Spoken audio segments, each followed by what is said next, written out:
Mabes Polri akhirnya jawab pernyataan Ferdy Sambo yang tuding penyidik ingin semua orang di rumahnya jadi tersangka.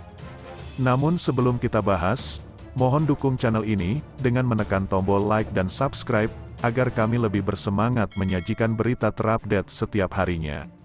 Mabes Polri merespons tudingan bekas anggotanya sekaligus mantan Kadif Propam Polri Ferdy Sambo yang menyebut penyidik kepolisian ingin semua orang di rumahnya menjadi tersangka.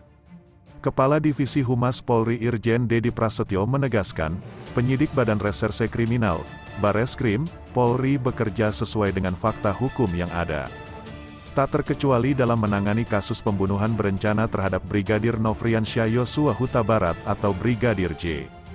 Tim Sus bekerja berdasarkan fakta hukum, kata Irjen Dedi Prasetyo saat dikonfirmasi di Jakarta pada Selasa, tanggal 20 Desember tahun 2022, sebagaimana dikutip dari Kompas.com. Dedi menjelaskan, kasus pembunuhan berencana yang menjerat mantan Jenderal Polisi Bintang 2 itu sudah masuk dalam ranah persidangan. Karena itu, pihaknya menyerahkan kasus tersebut kepada majelis hakim yang memiliki kewenangan terhadap proses persidangan. Termasuk, menyerahkan semua putusan tersebut kepada majelis hakim. Itu kan sudah ranah persidangan dan domainnya hakim yang menilai, ujar Dedi Prasetyo.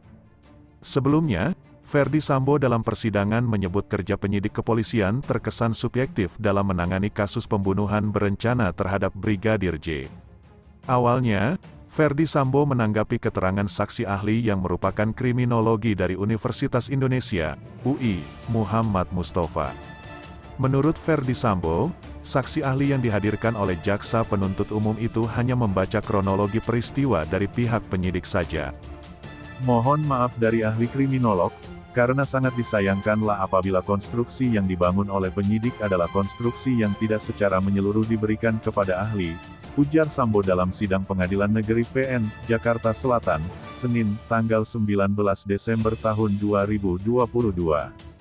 Tak berhenti sampai di situ, Ferdy Sambo kemudian menuding penyidik kepolisian membuat kronologi tersebut agar semua yang berada di rumah dinas Kadif Propam Polri saat pembunuhan terjadi dapat dijadikan tersangka. Di mana, penyidik ini menginginkan semua di dalam rumah itu harus jadi tersangka, kata Ferdy Sambo. Adapun Mustafa sebelumnya menyampaikan pendapatnya sebagai kriminolog terkait kasus pembunuhan Brigadir J. Mustafa mengatakan, pelecehan seksual yang diklaim Putri Chandrawati terjadi di Magelang tidak bisa dijadikan motif yang kuat bagi Ferdy Sambo untuk membunuh Brigadir J sebab, kata dia, peristiwa pelecehan tersebut tidak jelas karena tak ada bukti yang kuat untuk mendukung tuduhan tersebut. Nah, bagaimana menurut kalian? Mungkin itu saja yang dapat kami sampaikan.